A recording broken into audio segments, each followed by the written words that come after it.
Hello and welcome to Real Life Faith. My name is Chris and I am one of the pastors here at Fairview Church in Englewood, Ohio, and I would like to welcome you to episode 16 of Real Life Faith. This is June 22nd? Yes, of 2026.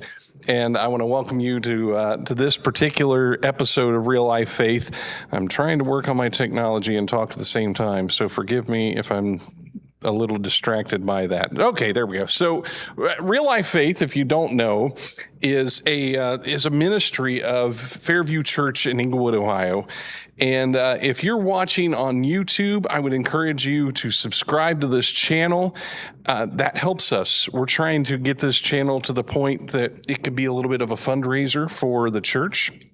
And if we can get to 1,000 subscribers, we can do that. So with your help, we can do that. So hit the subscribe button and hit like on the button on the video itself. That helps us. And if you're following on Facebook, you make sure you follow the channel there and keep up to date with what's going on there. So as far as I just wanted to share a few things about what's going on at Fairview, if you aren't aware. Our beloved Pastor Mark and his wife Jenny are concluding their time here at Fairview as the pastor, and they're just amazingly wonderful people. And we're going to be celebrating them this Sunday, so that part of that will be online on this channel. Part of it will not. So and we may be able to do the second part online. I don't know for sure about that, but definitely the first part that we're going to do during our regular service, and this will be Pastor Mark's last Sunday with us. And I'm not letting the sadness emotion take precedence over my excitement emotions, because I know Pastor Mark is not done with ministry, and I'm looking forward to what comes next.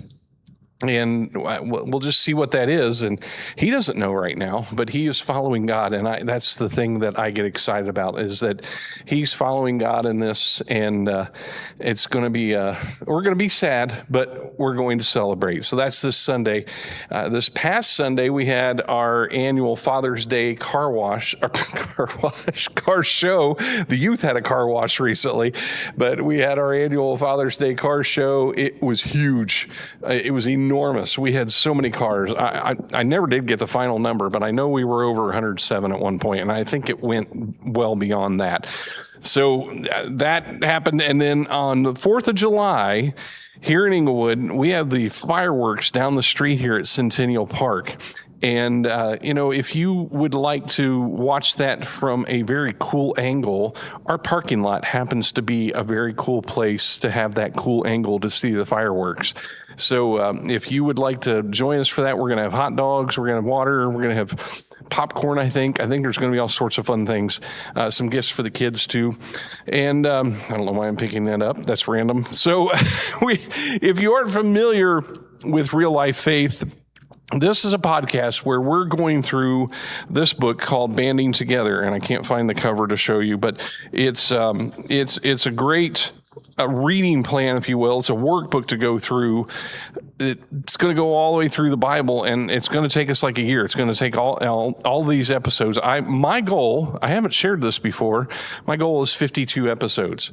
And so we're on episode 16 right now, so I'm going to try to keep up and keep it going. It has a 7-day reading plan. That reading plan starts, like today would be day one of the next week's reading plan. So that it's a write your own kind of thing. You can go back to episode 1 of Real Life Faith and see that. And I do apologize for anybody that's listening to this audio only. I'm showing this book like you can see it, but it's a gray book. It has the words Banding Together on the cover. And we could send you one of these if you'd like. If you'd like to receive one of these books, or you would like to take part in real time in this podcast, you can text this number down below, 937-265-2218. And that message will come to my phone, in real time as we're talking about this stuff. Or Down below here in a little bit, we're going, but you can also text that number if you'd like to receive one of these workbooks.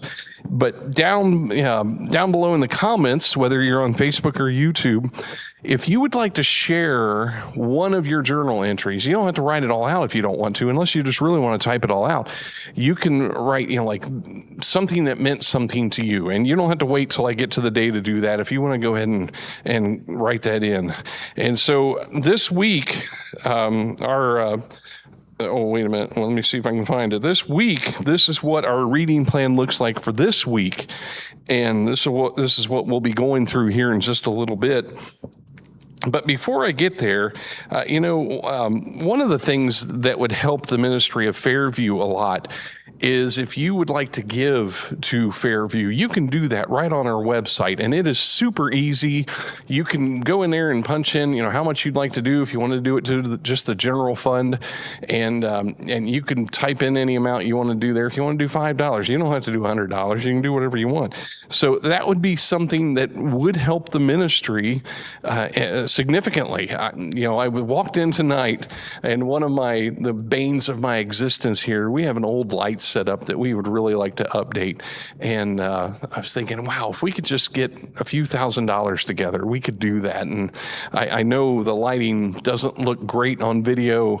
Not that I have I don't bring a lot to the story anyway, so not a good looking guy by any means, but if we had better lighting, you could see more of what is not attractive, I guess, is what I'm getting at here.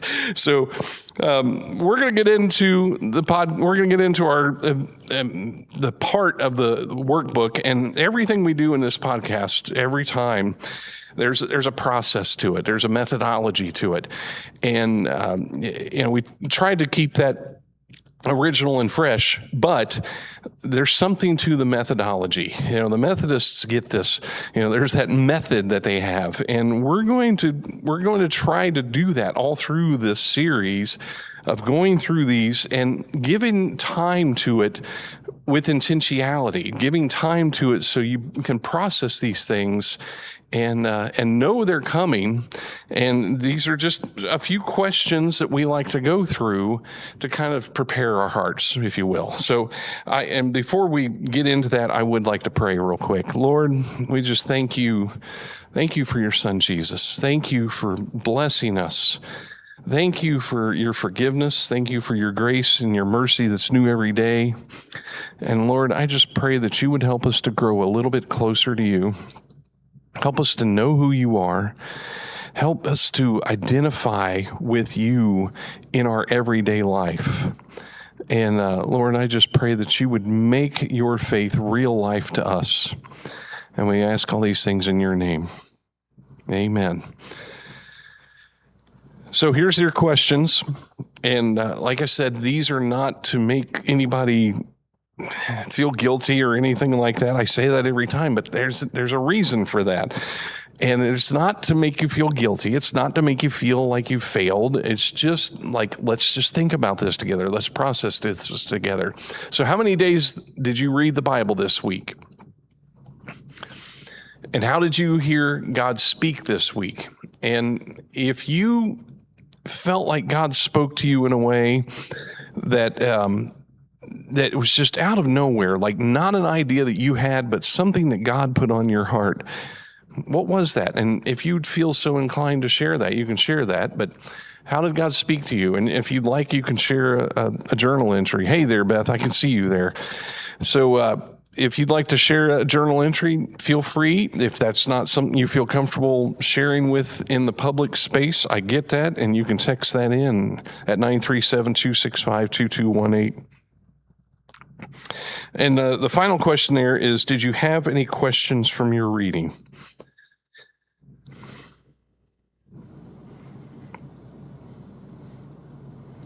So we'll get right into it. Thank you for being a part of this. I just want to say that ahead of time if I didn't say that already. And if you're curious about Fairview Church or this podcast, our website, I think it's fairviewbic.org, if I remember that right. I'm trying to say that from memory and I'm feeling dumb, but I think that's what it is. But I think I'm losing my I think I'm losing control of my technology here. I just saw an error come up, and yeah, it does look like I've lost control. I apologize. Technology. I don't know why it's doing this.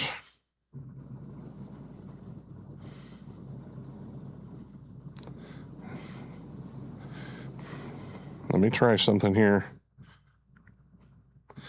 We gotta love the technology that works right up into the point that you go live with it, and then it doesn't. And it's my slides that I've lost control, in case you're wondering. Okay, here we go.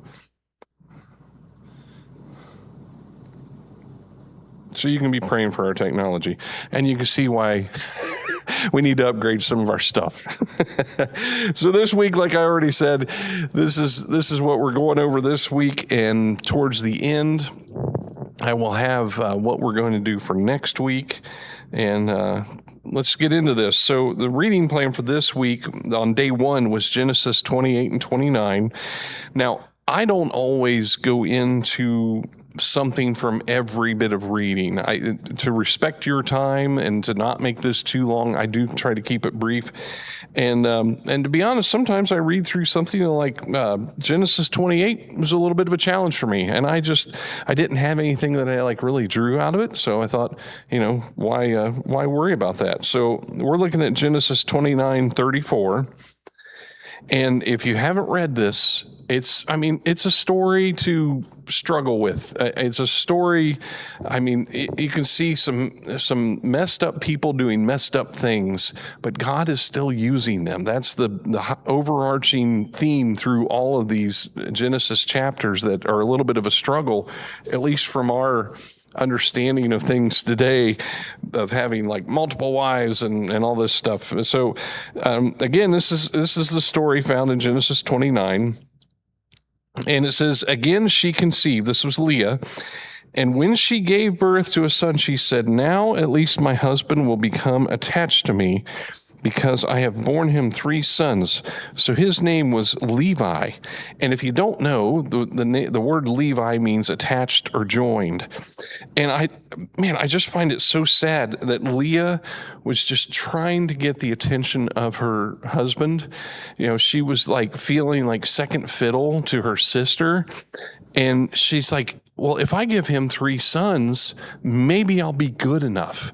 And the Bible even says she wasn't as attractive as her sister. And that's why her husband wanted to marry her sister and not her, and kind of got tricked into marrying both of them. And I was reading a quote. I don't know if you're familiar with Oliver Tree. Oliver Tree, unfortunately, passed away recently, and he was a music artist and YouTube guy. Just did neat, original, creative, fun stuff. And his music was, it was deeper than I think a lot of us give it credit for. He was not a person of faith. He was not a Christian artist by any means, but he said something that has kind of come to the surface a lot this week. It says, no matter how strange you look, no matter how ugly you feel, you are beautiful.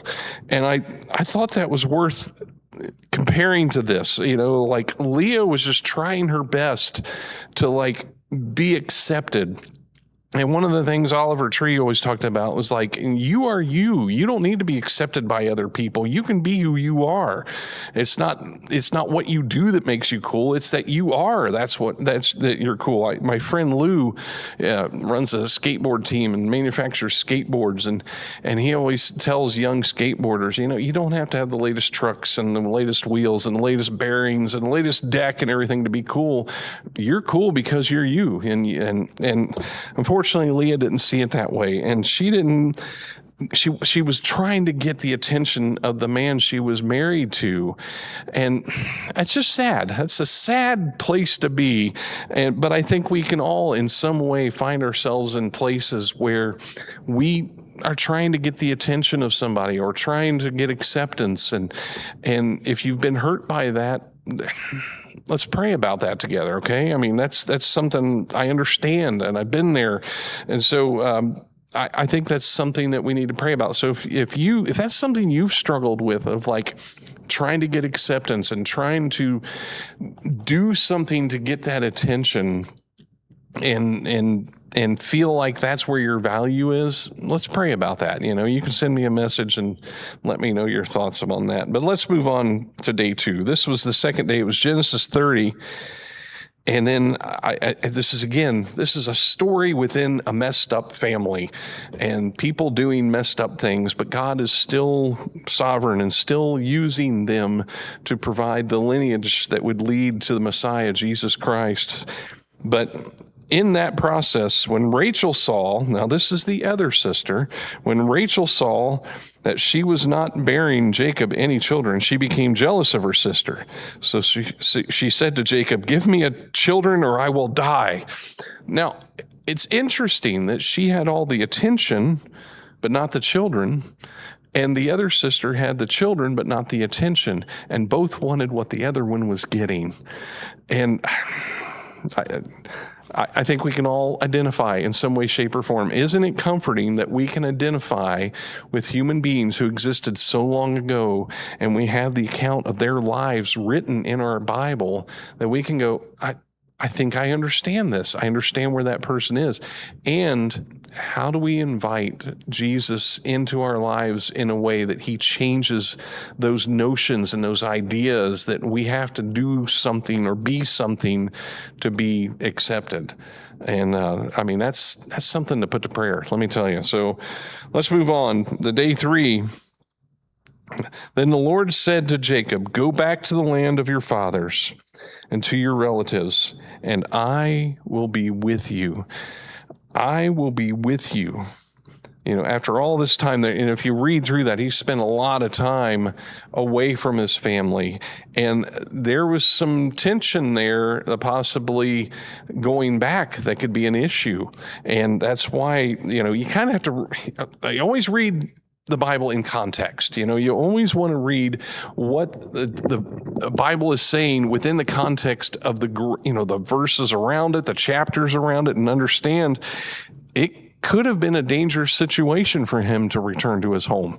It doesn't say that right here, but if you understand the family dynamic and the things that have gone in the past, that was a scary thing. But God said, "I will be with you." So for us, we need to take that into account. Like, if God says to do something and he's guiding you to it, he will be in that with you. So I have a thing in my own life right now that I could share, but that would take the rest of the evening. So let's go on to day 4. This is from Genesis 32 and 33, and I picked out chapter 32, verse 28. And this says, "Then the man said, 'Your name will no longer be Jacob, but Israel.'" This is where the roots of Israel start, because you have struggled with God and with the human beings and have overcome. So this is where Israel starts. And I mean Israel, the nation, not the Israel, the country that we think of today, but Israel, the group of people, the Israelites. This is the origin of when Jacob becomes Israel. So that's something to ponder, that everything that became the nation of Israel comes from this man and this point when he receives his new name. And just what a wonderful family lineage to be a part of. But also on day 4, Genesis 32 through 33 were part of our reading. And I picked out here chapter 33, verses 1 through 4. Now, this is the part that I was talking about, that returning could have been ugly. And you've got to go back and you've got to read the history of why Esau could be pretty upset with Jacob. There's a history there. You have to go back to one of the previous. I'm not gonna spoil it for you. Go back to episode, I think it's 15, might be 14, one of those two, where we went through that. That's one of the previous chapters in Genesis. But Jacob looked up, and there was Esau coming with his 400 men. So he divided the children among Leah, Rachel, and the 2 female servants. He put the female servants and their children in front, Now, why would he do that? He was expecting an attack. He was expecting a full-on 400 against however many they had attack, and he wanted them to see that the women and children were in front. I mean, you could say that's cowardly, but you could also say that was kind of smart. But either way, he put the female servants and their children in front, Leah and her children next, and Rachel and Joseph in the rear. He himself went on ahead and bowed down to the ground 7 times as he approached his brother. Again, he's expecting something. He's expecting negativity. He's expecting something to happen. But I love it when there's something in the Bible that says but. But Esau ran to meet Jacob and embraced him. He threw his arms around his neck and kissed him, and they wept. Now, if you don't know, Jacob stole Esau's blessing from their father. And I said I wasn't going to go into it, but it's important to know, like, he had left and that had not been resolved. And here they come back together and they're brothers and they're loving each other. And so sometimes the stuff doesn't get said that needs to be said. You know, sometimes when we're reading an account like this, we have to know what's going on around it to really understand how amazing that verse 4 is and how powerful a moment that is. So we'll go on here. And by the way, that's one of the questions we're going to come to in the end is, like, do you have anybody that you need to make up with, you know, somebody that you need to kind of bury the hatchet, so to speak, and put things in the past. And it's wonderful that happened. I'd love to have been there. I'd love to have seen that. So going on to the next day, this is day 5, and this is from Genesis 33 and 35, or 34 and 35. Then God said to Jacob, oh, now I'm having this error again. I do apologize. Of all the times for the technology to do its thing, this is what happens when you're doing things live.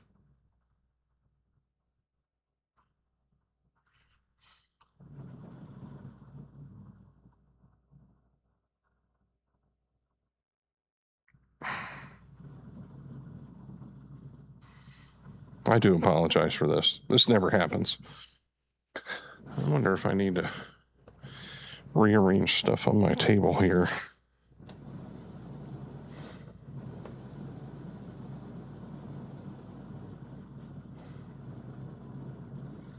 You can tell jokes amongst yourselves.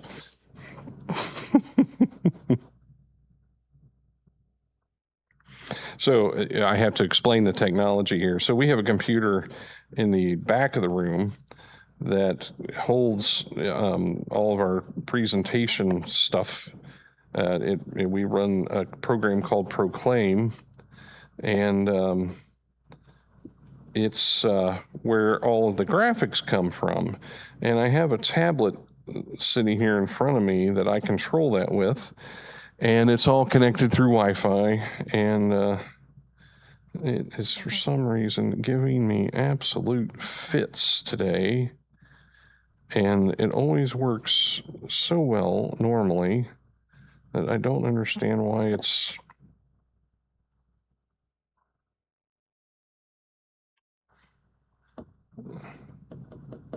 Come on.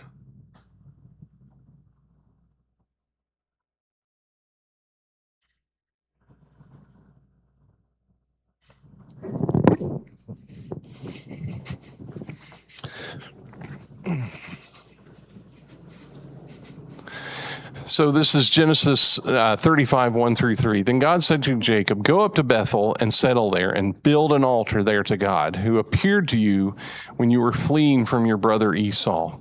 So Jacob said to his household and to all that were with him, get rid of your foreign gods you have with you, and purify yourselves and change your clothes. Then come, let us go up to Bethel, where I will build an altar to God, who answered me in the day of his distress, and who has been with me wherever I have gone. Now, think about that for a minute. He's like hitting the reset button. He's like, we have got to recommit ourselves to God. God has been with me all of these years. And we've got to focus on God. We've got to put away these things that have distracted us from God. And he says, get rid of your foreign gods. and let's go and worship God. Now, how could we translate that to our lives today? What do we have in our lives? What do we do? What are the things that we're taking part in that are distracting us from God? And I think if we're honest with ourselves, we could come up with a long list of things. I mean, we Americans especially, we have just tons of things that can distract us from God, that can take us away from Him. And they can be like little g gods to us. Sorry for the sounds. And they can become things that distract us from worshiping Him and spending time with Him. And Jacob, in this text, he is like saying, let's go and recommit ourselves to this. So I think I have my technology fixed now. Maybe. Yes, there it is. So it's working. So I do apologize for that pause while I was working things out. So let's go on to day 6. So when the Midianite merchants came by, this is the story of Joseph, by the way. And if you aren't familiar with, if you didn't read through this, read through this. But when the Midianites merchants came by, his brothers pulled Joseph out of the cistern and sold him for 20 shekels of silver to the Ishmaelites who took him to Egypt.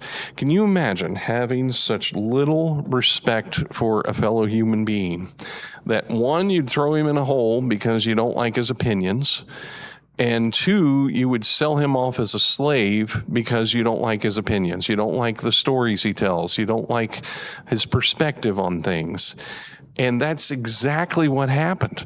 Now, we may say, well, nothing like that ever happens today. I would counter and say, yes, it does.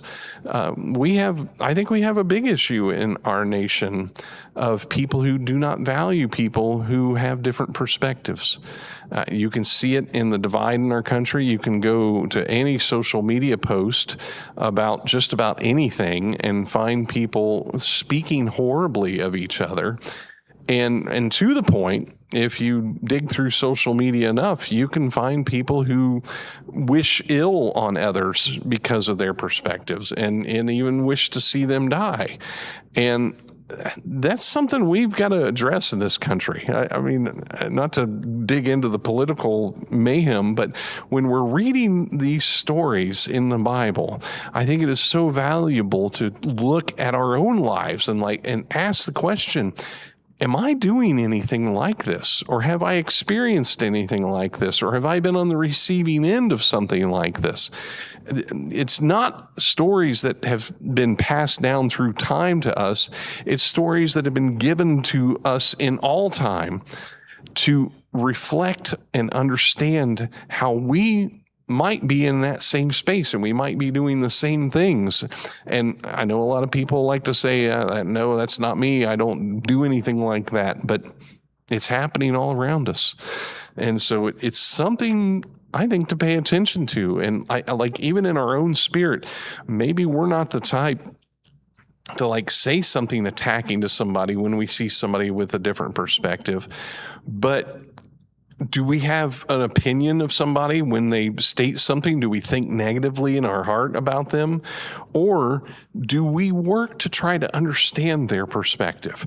Do we value them enough that we're going to say, we're going to hear what you're saying. I'm going to listen. I might not find myself aligning with somebody, but I at least understand where they're coming from. Now, I know that's kind of getting out of the story of Joseph and his brothers, but his sharing of the stories of, what would eventually become, they were prophetic visions of what was to come someday, and God blessed it and blessed all of his brothers through it.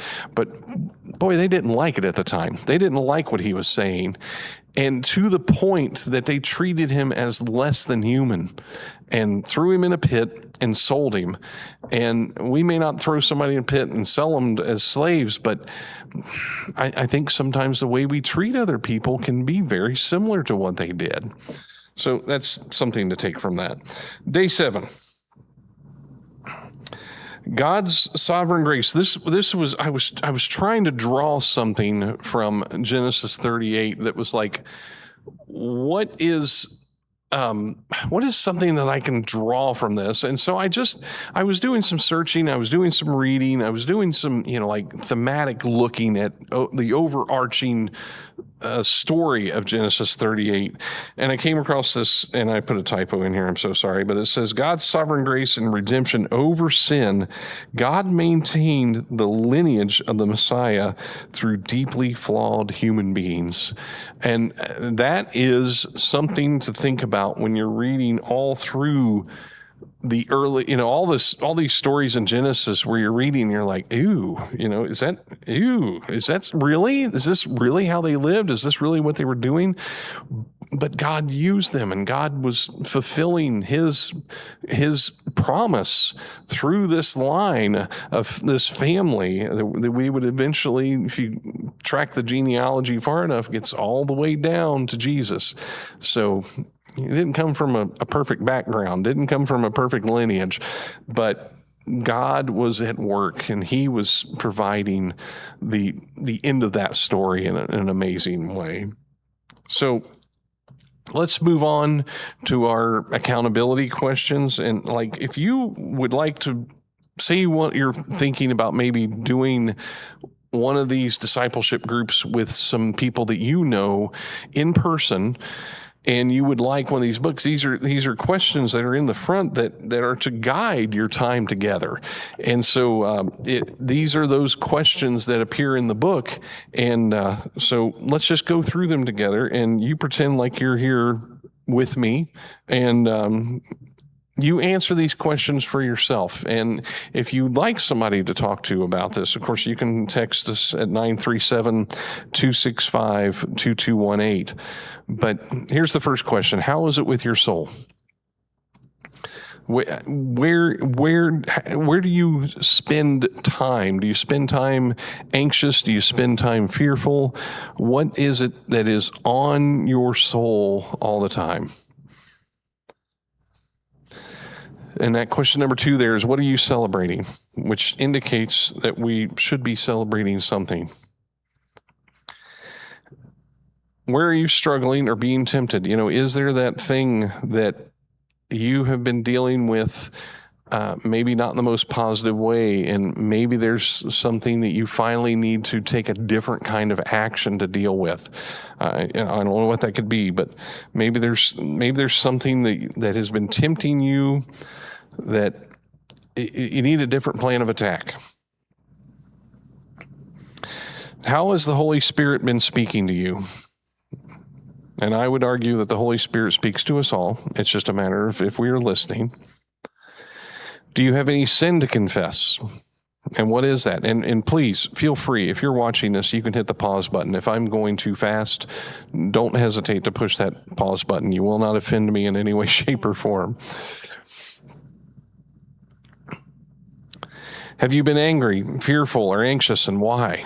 What are those things that are making you angry or making you fearful or anxious? There are a lot of people around us, I think, every day that are just angry, and they look for things to attach to that anger and justify that anger. But that anger was there before the situation happened, and the situation just gave them a justification for that anger. Number 7 is, do you need to reconcile with anybody? Like we were reading about the brothers earlier, that, it could have been an ugly thing, 400 men against another family, and instead of battle, they hugged. And how beautiful was that? And how well are you loving those whom God has placed in your life? Are you doing a good job of loving people around you?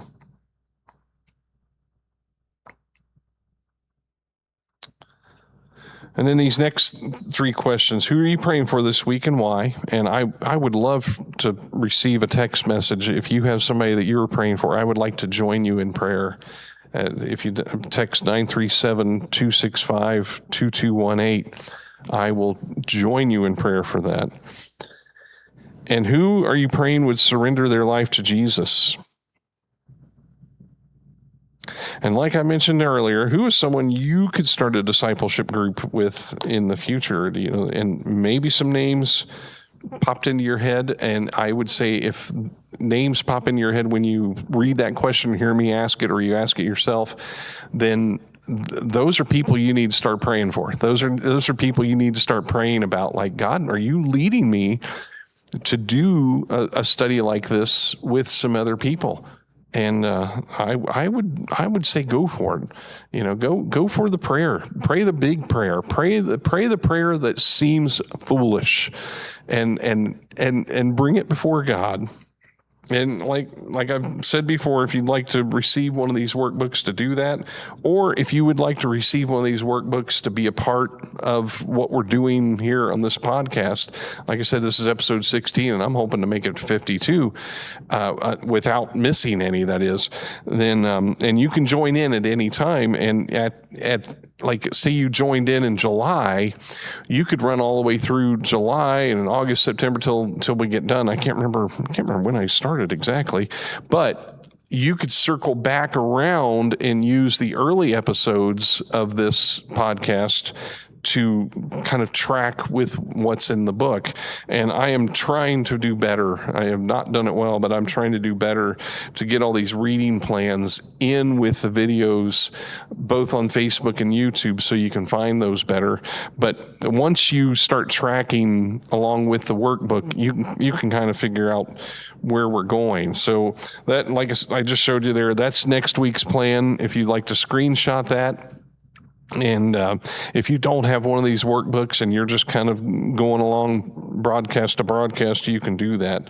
And that's totally up to you if you want one of the books, or if you want to just track along with the reading plan as it is. So again, my name's Chris, and Real Life Faith is a ministry of Fairview Church in Englewood, Ohio, and we do this because we love people. That's all this is. This is not a money thing. This is not it's just because we love people, and we want to explore the Bible together and come to know Jesus better with others. And I just invite you, if you haven't hit subscribe on YouTube, hit the subscribe button, and you'll be notified of when when videos go live, when we go live on YouTube, or when videos are posted.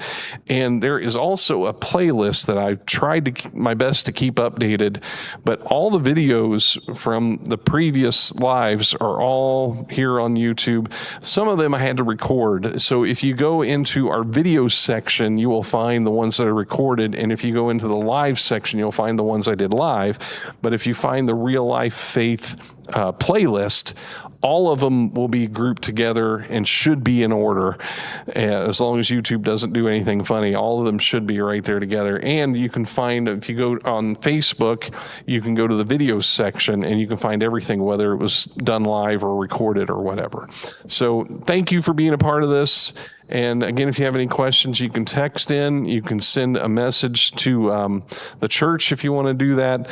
Just in some way, shape, or form, reach out and let us know how this goes for you and how you like it. And would you like to see something different? Would you like to explore things in a different way? There's all sorts of possibilities, and we're just open to all of that. So thanks for joining. Thanks for being a part of episode 16 of Real Life Faith. God bless.